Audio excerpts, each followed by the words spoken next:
What is the job that marketing should get done in a company? So when I first saw this question, my cynical answer was to make money for the company. But then I thought about it a little bit deeper, and I decided that the answer is it's to convince people it's in their best interest to do something, and it works best if it actually is in their best interest to do that thing. That's Stephanie Yoder. And if you want to master content, you need to listen to her. She spent a decade as a travel writer, then jumped into content marketing, and is now the director of content for Rebrandly, which is a software that does smart links. I love her grounded takes throughout this conversation on marketing, content, but especially AI. I hope you also enjoy our insights, and before we get back to the conversation, run the intro. Welcome to On Marketing, a show where we explore what marketing is. I won't tell you what to think, I'll help you improve how you think about marketing and life. I'm Jordan Ogren, a marketing strategist by day and a podcast host by night. This was recorded on May 23rd, 2025. All opinions shared in this podcast are the individual views of the host and guests, not those of their employers or associated organizations. This content is intended for informational purposes and should not be considered professional marketing or life guidance. Listeners act on the information provided at their own risk. Thank you for being here. So tell me maybe, because I also sometimes land on revenue, money, that. How did you then get from that money to kind of this convincing or swaying the prospect, the audience to buy into, but then also that it is good for them? I like that part. But how did you get there, or what was like some of the things that prompted you to expand your definition? Last weekend, my neighborhood had a yard sale day. And my daughter, who is 8 years old, she wanted to sell these little 3D printed figurines that my husband was making, and she wanted to raise money for the local animal shelter. So she was really excited to do this. And unfortunately, when we woke up on Saturday morning, it was really overcast and kind of rainy. And I was like, oh no, nobody's actually going to show up to buy these things. And she spent all this time planning it. So I thought about it, and I went on our neighborhood Facebook group, and I posted a picture of her with her like little setup and stuff. I said, stop by our house and we have free chocolate chip cookies, and you can play with our bunnies because we have these two giant Flemish rabbits. They're sort of neighborhood famous. So I was like, free bunny pats and cookies to anyone who shows up. And let me tell you, she made like $50 selling these things, and they're like $1 each. So many people showed up, and I was like, see, Marcella, this is marketing. This is what mommy does for a living. And she didn't care. But it got me thinking a bit about, why did people show up? Why did they come? Oh, well, one, because there's a cute little girl that they wanted to help out. But two, it was like, oh, free chocolate chip cookies. But then once they were there, it was like, okay, let's also buy this thing. So yeah, that kind of had me thinking a bit about, what is marketing? We didn't necessarily do this to make money. It's to be part of our community and to like help my daughter. Basically offering people something that was in their best interest to show up. And they did. Because I automatically think of those chocolate chip free cookies as maybe some document lead gen, like you're sharing, like I instantly. I was like, this is a loss leader, Marcella. Yes. Oh, I love that. And it's so cool too in those moments, I think, in marketing, but probably in a lot of professions when you can actually really illustrate the thing you do to your children, where it's not just this black box of mommy and daddy are going behind computers or whatever, engineers too, I can only imagine. I love that because I think it is this balance of, I don't want to say giving away, but kind of giving things or enticing or trying to make people see there's value in it. And then when they get there, they also then I don't want to say fall into it, but they see value in then that purchase or that thing because of the story or whichever. And that for me is like you kind of created or generated demand. How do you think about marketing in those terms? Because that for a while, and maybe it still is, like demand generation was such a big thing on LinkedIn, and it makes sense of like marketing's job is to kind of generate that demand, but then also there probably is demand that you can just capture. Do you use that framing at all in your work, or do you not really think in those terms? Yeah, well, I think that ties back to that second component of what I said, where marketing works best when it really is in people's best interest to do the thing you want them to do, because that's a much easier story to tell than if you have to sort of invent reasons that people should buy something. And especially, I work mostly in SaaS, and there's 10 trillion different SaaS products out there of varying degrees of utility. And my background is agency work, and so I've worked with a lot of different brands. And in my experience, content marketing has been so much more successful when it is something that genuinely is useful for people, and all you have to do is really connect the dots as to why. And maybe this is a big question, but I think I have like a hypothesis, but how do you do that? My hypothesis is like knowing who your audience very well to the point at which they would see those things as valuable. But in the work you've done, content, SaaS, all that world, how have you, I don't want to say actualized, but acted on that definition of how have you created useful things that is in their best interest? You probably had to understand what is their interest or what they are interested or all of that, or how do you go about that? Yeah. Yeah, I do think it comes from really knowing and understanding your audience, and absolutely best if you can like talk to them and like meet them, and even better if you are them. Like the product Rebrandly that I work for now, our major audience is marketers, and it kind of feels like cheating because I'm like, okay, I actually know what marketers need and want, so it's a lot easier to connect to that use case. But something that I talk about a lot is empathy powered marketing, and that is particularly in content marketing is about creating resources that are genuinely useful for people, and not just pumping out content for the sake of it, or making something because it makes the C-suite feel good, or like it's something the company wants to have published, but actually things people want and need to know and read. How do you see, I can't believe I waited 6 minutes before bringing AI in. How do you see AI kind of shifting? Because I'm kind of in the content, that's some of my background too. And I think it's one of those areas that's just being flooded right now with good and more or less a lot of bad uses. How do you see AI helping with that? Or do you see some ways that it's either hindering or creating roadblocks to Yeah. delivering useful content? It's a Friday today, and this week has kind of felt like the AI apocalypse with Google announcing their new search and all of that. I think it can both help and hurt depending on how you look at it and how you use it.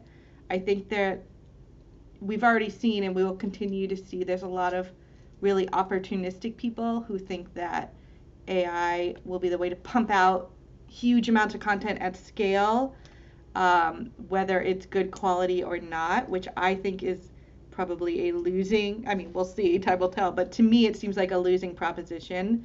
I think that the internet is very quickly filling with garbage that nobody actually wants to read, um, which sucks. But at the same time, it's an opportunity for people who are willing to go that extra mile and be a little more thoughtful. And I think you are going to see a greater emphasis on human traits and humanity in content, because personally I don't want, if you didn't take the time to write something, why would I want to take the time to read it?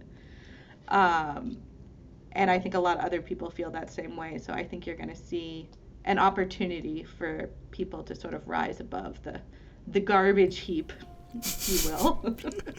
Yes, I like how you touch on some of those human aspects, but even my mind goes to like creating content with people. Now, maybe in the future, there's an AI agent that can go to a Zoom call, talk somehow to a customer, pull those insights, but like that content seems to be a bit of a moat because it's hard for AI to go and interview seven content marketers and getting their themes and thoughts. How do you think about kind of just maybe that mode, like what are you thinking about of like content that is unique, or how do you create content in the world of AI, because it is being flooded with so much garbage, same looking content, see a sameness. How have you thought about standard? Is it through interviews of or co-creating content, or where has your mind gone for that? Yeah, it's interesting you say that too, because my first thought was I use Fathom AI for a lot of my calls, and it's actually really great, especially for case studies, because it takes the recording and it generates like the key bullet points for you. Like you still have to do the interview, but like it does make it a lot easier to synthesize that information. So even there, I think AI is making inroads. I think probably the distinction is going to be original thought, really critical thinking, because that is something AI can't actually do. AI takes a bunch of information on the internet and it synthesizes it and it spits something out. It can't have new ideas. That's something only humans can do. And that's, I think, where you're going to see that differentiation. In thought leadership, yes, but I think if you look at like Ahrefs, for example, does a lot of really great investigative content, specifically around AI at the moment. But, looking at the way things are changing and the way people need to adapt and just sort of not just relaying information, but actually drawing new thoughts from that information. Makes this kind of, I've heard it, strategic point of view, or some of these kind of points where a lot of people, I don't want to say shy away from that, but they're like, let's just not make a hard stand. Let's not kind of call out maybe the future, which is unknown, but now that becomes even more of a blue ocean for people willing to take those, to make a bet, to say those things, because yeah, to your point, AI, it would be really hard to have an AI create an original thought, to your point, as it's using so much information that's already out there. Now, you mentioned earlier this thought of like time to create. And I've had many conversations with people of like, I don't want to read that because like the human didn't write it, which then there's a bit of baked into that of this conversation of like, there's no sweat, there's no time into it. How do you then balance? Because to be honest, I don't really care if the book I'm reading took 10 years or 1 year or 5 months if it's helping me make progress on the things I need to make progress on. So how do you balance that? Because I agree with you that sometimes I'm like, oh, that only took you 5 minutes. That's not valuable. Do we need to break out of that mindset that like sooner or later it won't matter how long things take to make, because if you put original thought through transcriptions or whatever, it can create stuff quickly? Or do you still believe there'll be a love and yearning for things that have taken a while to make? I mean, I think it probably depends on the jurisdiction. Sure. Novels, for example, are probably different than SaaS marketing Yeah. articles. True. And Sticking to to be clear, I'm not anti-AI. I use AI a lot in my content creation to speed up the process. I mean, you kind of have to these days. And I think it is a valuable tool for that. I think where the distinction lies is maybe it's not just like if you didn't take the time to write it, it's like if you didn't think about it at all. I don't want to read, if I want to read recycled text, I could go talk to Claude myself, right? Nope, I agree. Yeah, so it's almost less of time and more of thought, like how much thought Effort. went into Not it, even effort, yeah, but thought. Yes. Yeah, and in willing to take different angles, or again feed it a lot of context. But no, I'm with you too. I just enjoy conversations about things like this, and politics are similar, where you see a lot of people on polar ends or like the poles, but then I'm always like, I feel like the middle ground is kind of the path forward of like not relying fully on it, but also not being maybe one of the creatives that I've seen on LinkedIn kind of saying like, oh, it's taking away all creativity, I'm not using it all. And it's like, that's a tough stance, and we'll see if that pays off. But I do think your approach, and similarly to mine, kind of embedding it in certain areas in the workflow is kind of the future. Like you almost have to. And I think we also have to consider like we are marketing creatives, so we probably have a certain viewpoint that my husband is in tech but not a creative, and he uses ChatGPT for everything. And like we have this like running argument where I'm like, if I wrote you a love note with ChatGPT, that wouldn't mean as much. And he's like, no, it would be the same. It's just like people do have different perspectives on it as well. And I think even to that, the perspectives will continually change. I mean, I just think of the internet. I'm quite young, but like putting your credit card into the internet, right? Like early on, few people did that. And then like sooner or later, and then even like FaceTime, it was like, if you asked someone in 1940, 1950, 70, like, would it be as valuable to see your loved one over camera, if they even understood that? Like they would probably be like, no, like the value goes. But I've had a lot of great conversations over FaceTime and even these podcasts where it's completely virtual. So I do think our preferences and what we're okay with and what we're comfortable with change, and to the point of like, I think about that a lot too, of like, not maybe love letters, but like, yeah, if you just purely copy and paste something from chat, it really removes that like emotion or you from it. But I agree with you. It is interesting, different domains, how they use it, and maybe their quickerness to adapt than us marketing, creative, artist type people. No, Yeah, and I think that's a really important point is people's perspectives do change and it feels like this is all happening very fast and the way we interact with AI is and I think that's what makes it a little bit scary is like we don't know in 10 years what our relationship is going to be to AI, but I imagine it'll be extremely different than it is right now. So like that's a particular challenge for marketers is like how are we going to roll with that and like stay on top of those changes. But I think it's maybe similar to the social media revolution. You know, I'm a little bit older. Like I remember in the early 2010s and stuff when Twitter became big and all of these other social media things, and everyone had to learn and adapt really quickly to using that as a tool. yeah, and there's probably like a larger conversation around there's the using Twitter X, but then the underlying principles that essentially undergird social in general of like it's not a broadcast tool, it's a two-way street.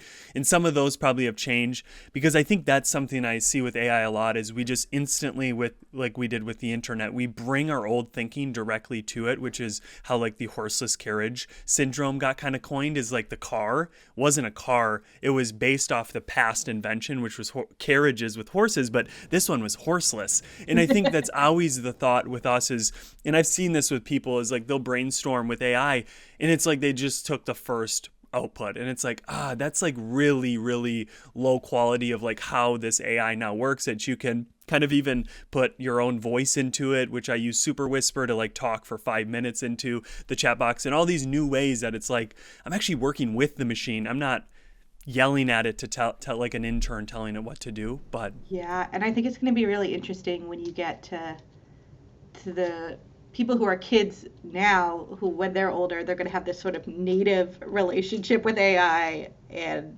that's going to be very trippy. yeah, I have a 5 6 month old and I'm thinking a lot about that just because of how much has already changed within the last few months and where it'll be when she's 10.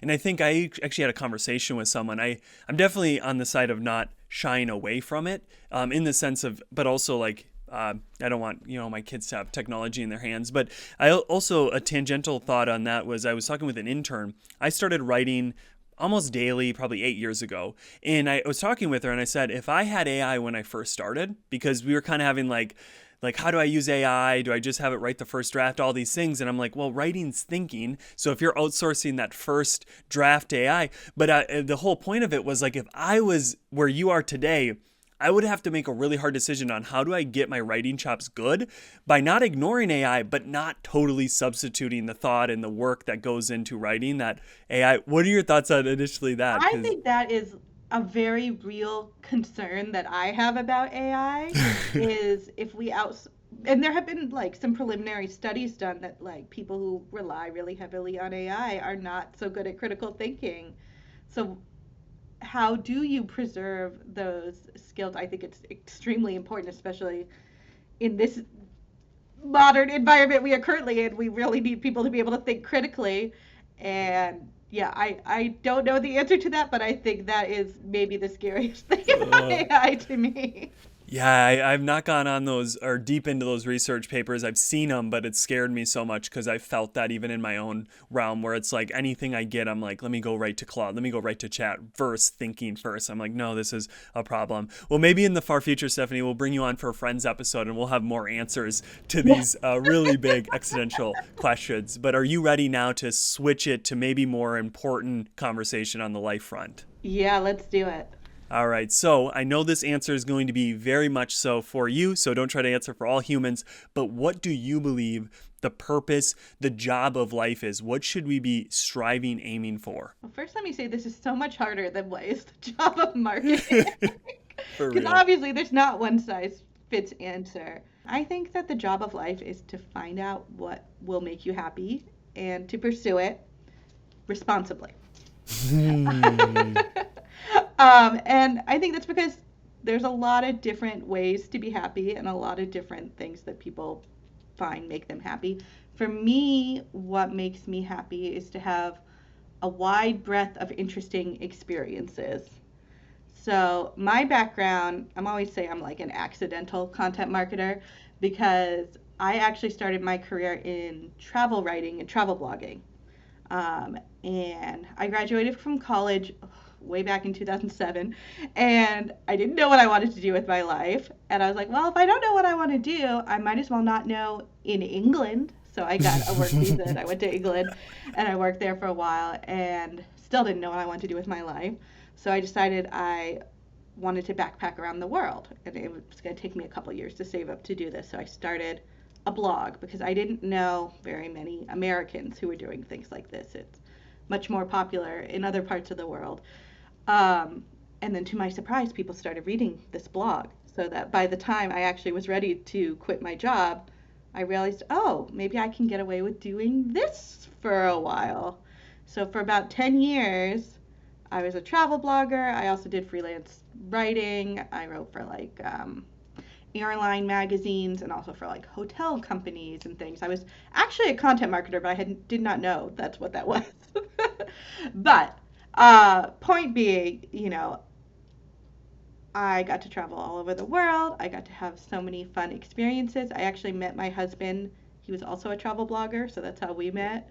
Um, and we had so much fun. And then after I started my family and had my daughter, I was like, okay, I'm not going to be traveling so much. I need to figure out a way to actually make money. And the one thing I know how to do is writing. So that's how I got into content marketing. But the point I'm trying to make is it was not a conventional career path.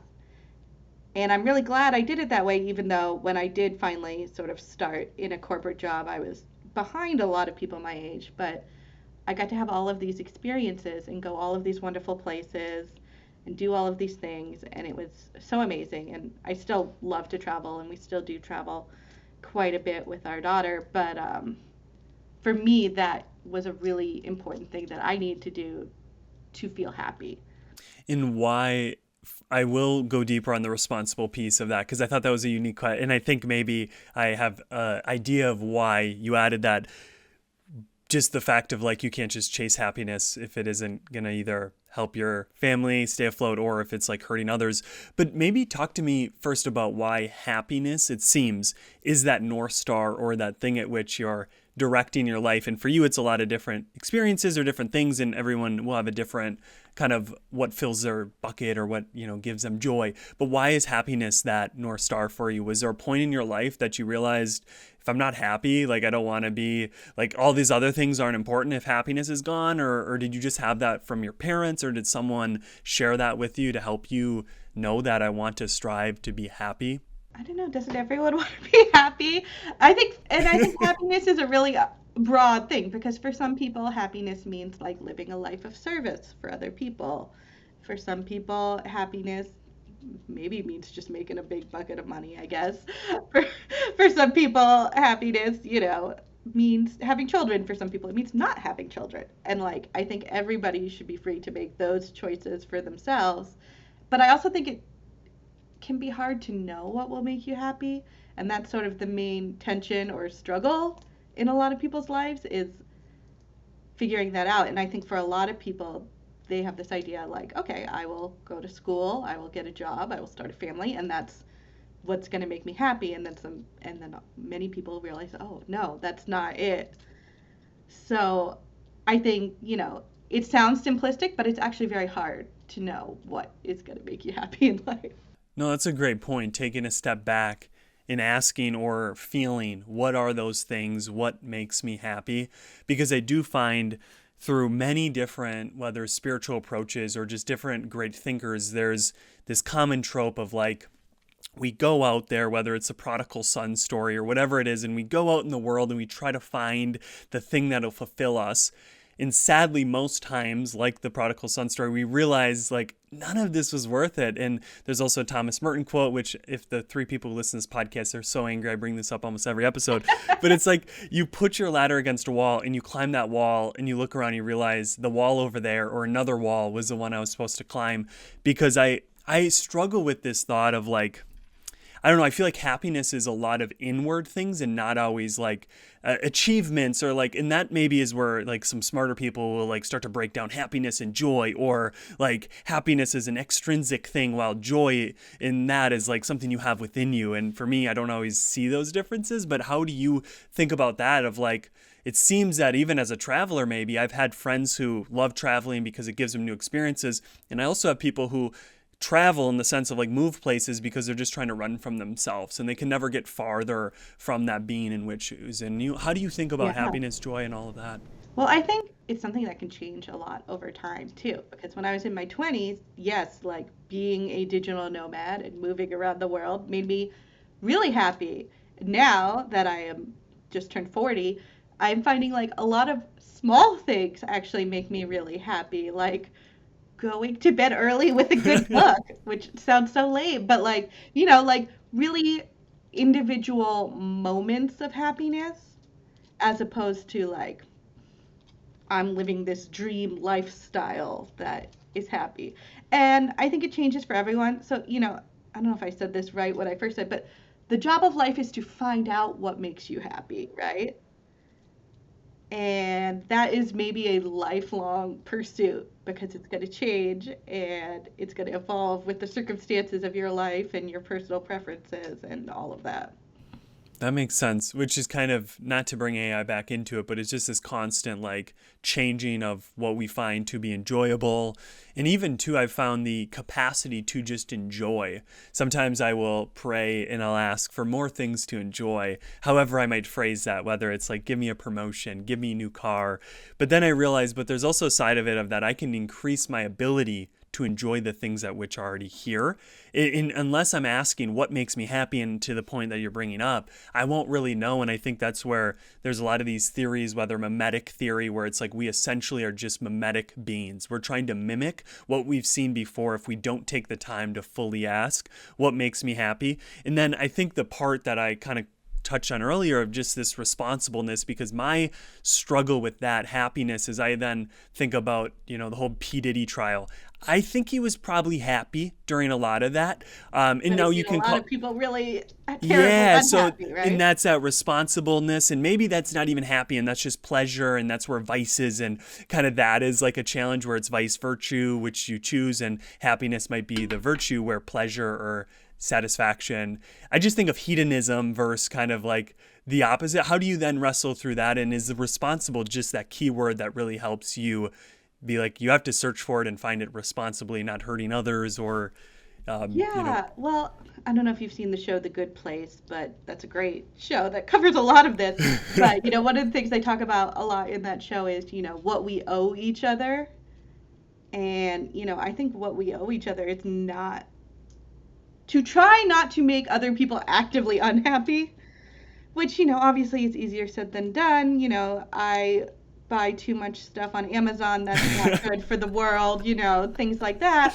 But at the same time, I think, and you're a parent too, it's like if you make a decision to have children, then you have a responsibility to those children to keep them safe and happy and like raise them. Part of the reason we stopped moving around so much is, we had our daughter, and I was like, okay, like moving around a lot is great if you are an adult. It's not that great if you're a little kid. Like kids need stability and community. We're gonna live here in Durham at least till she graduates high school because that's our responsibility to her. And I like it. I mean, it's a sacrifice, but it's not a terrible sacrifice. But yes, we have a responsibility to other people to not make the world worse for others.